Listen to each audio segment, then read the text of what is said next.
Good morning everyone, I hope you're all doing fantastic. I'm Mysticle and today I'll be bringing you the latest in AR and VR news. So, without any further ado, let's jump right into the video. First of all, we've got some bad news about Meta, and a lot of you already expected this, and quite a few people before this was even announced already had a theory brewing inside their heads, and it turns out that quite a lot of those people were correct. Meta throughout the last few months has been going through quite a few layoffs, and unfortunately it seems that some of those layoffs have hit some of the gaming studios that Meta has acquired, which is never a good thing. Meta is amidst of a second large round of layoffs, and this time a number of employees in its internal VR studios have been affected. Business Insider reported earlier this week that Meta was increasing its focus on gaming-related projects within Reality Labs. As other teams were expected to be dissolved in layoffs, the report held that gaming-focused teams would be safe.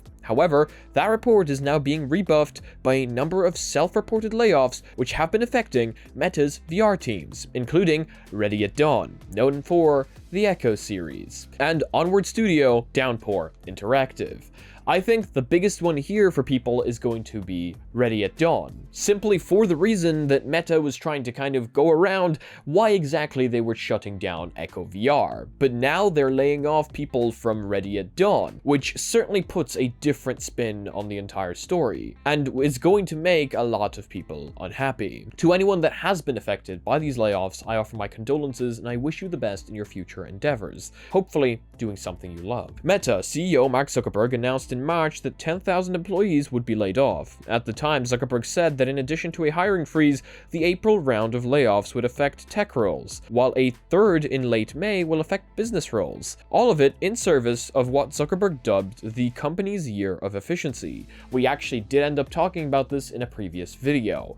We, as gamers, look forward to seeing more titles coming from these studios, and more larger titles coming from these studios. And if you start taking away hardworking people from inside those studios, well, I just don't see it happening. Do let me know what your opinions are on this down below, and let's move on to the next piece of news. Now, here's something that I actually got notified about by a friend while we were on a car ride. A universal mod that brings 90% of Unreal Engine mixed games into VR. I'm not sure how many of you have heard of this, but apparently he found it on TikTok. But internal tests of Praydog's mod for bringing flat games into virtual reality show promising results. This could be huge, as if this was to work, as well as hopefully it will, it would allow us to bring any AAA title from PC into virtual reality, converting directly through a mod. Therefore, developers would only have to create a single version of a game for PC VR, and then we would be able to bring that game into virtual reality, or even just any game that you have right now that you really enjoy playing on flat screen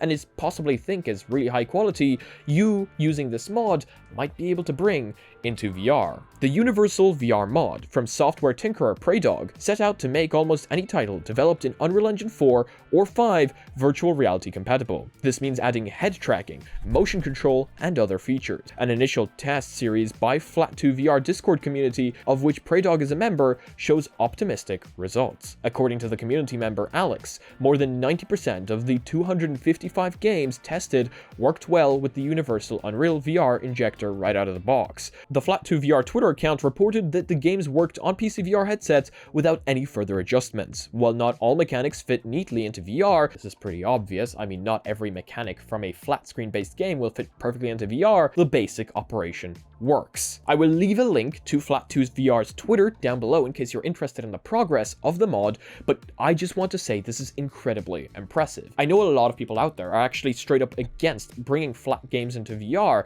thinking that they have no place to be inside virtual reality, but according to me, you have to think of the bigger picture here. If this was to work as it's supposed to, it has head controls, motion controls, and everything like that, and all you would require is a simple mod, imagine how many AAA titles you would be able to bring into VR.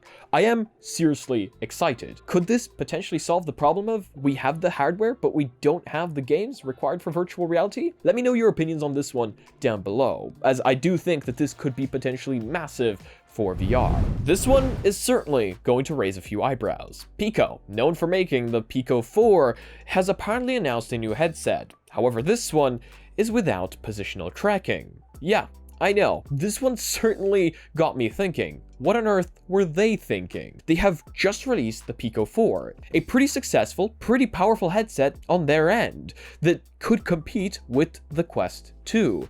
A fully standalone headset that is positionally tracked. So why are they now releasing a headset that is basically what I would call a step back? Last week, Pico announced the G3, a new €400 standalone VR headset for businesses. The Pico G3 has a 3664 by 2160 LCD panel with roughly 2K per eye resolution and features the same Snapdragon XR2 Gen 1 chipset as the Pico 4, Meta Quest 2, and the XR Elite. But unlike those devices and almost every other current standalone VR headset, the Pico G3 lacks any form of positional tracking. Your head's rotation is tracked, so you can look up, down, left, right. If you actually try to move forward, backward, or downward with your entire body movements, that will not be tracked, also known as 6 degrees of freedom. Here, you only have 3. The G3 is a successor to the 2019's G2 4K, which also lacked positional tracking, and it was powered by the Snapdragon 835 processor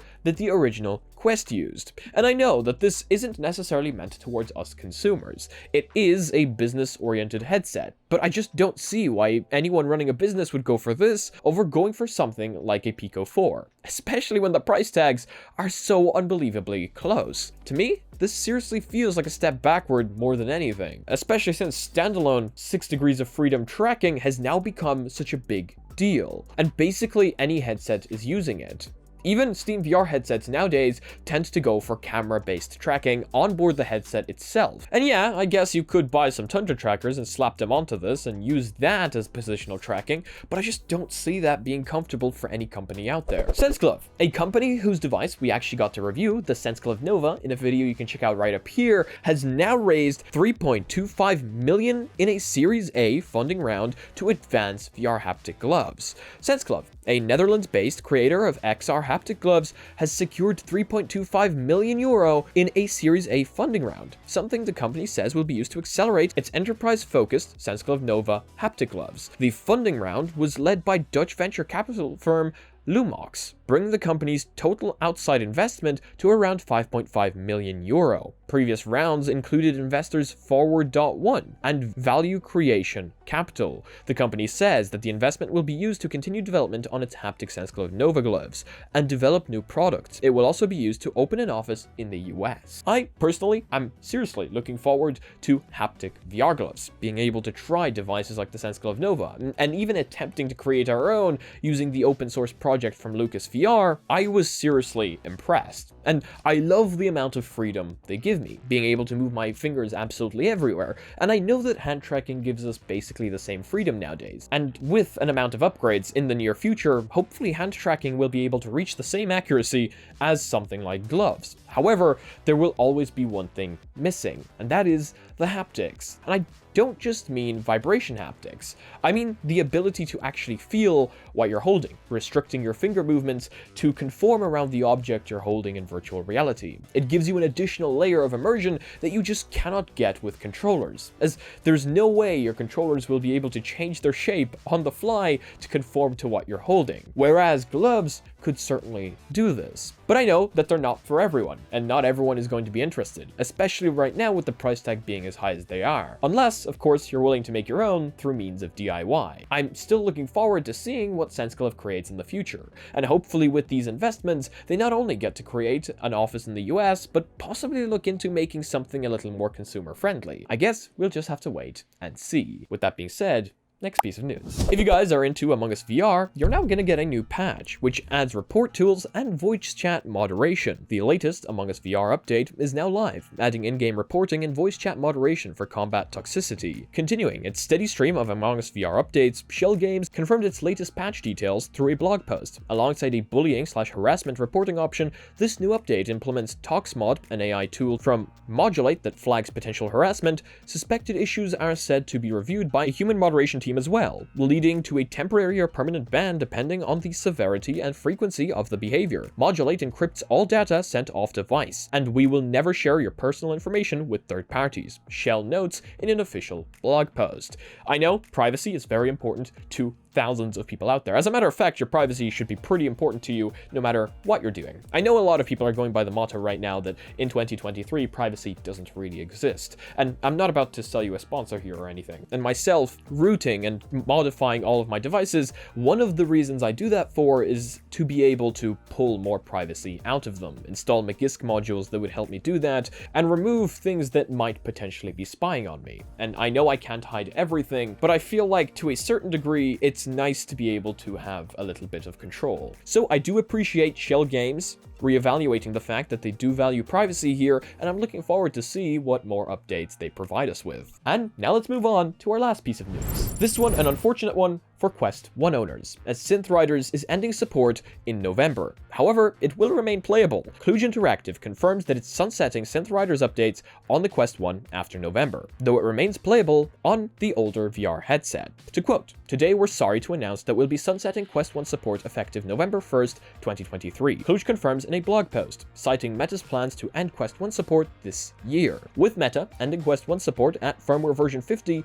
it's tough to develop without their platform support. While the team confirms original Quest users will no longer receive updates or new features, Synth Riders will remain playable. This is going to be very unfortunate to a lot of Quest 1 owners. However, not as unfortunate as if the game didn't remain playable. I'm actually really happy that the game isn't going to be gone completely, and the Quest 1 owners can continue to enjoy Synth Riders on their devices just without any future updates or patches, as the game is quite popular among those that like rhythm titles. And if you haven't checked it out yet or don't know what it is, I'll leave a link down below. Either way though, that's going to be it for today's video. Thank you all so much for joining me. I hope you all have a fantastic rest of your day or night. And as usual, if you like this one, please do leave a like. It costs you nothing and it helps the channel out a lot. If you disliked it, I guess the button works too. Feel free to check out our Discord and our Reddit down below, where I'd love to see you discussing the topics we talked about in today's video. And I just want to leave a massive thanks here for all the lovely names going off to my right now. Those guys are my Patreons and you guys are helping me out so much.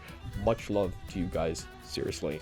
And as usual, if you want to be notified about future content coming up on the channel, make sure to smack that subscribe button with your forehead, ding my bell, and see you again in the next video.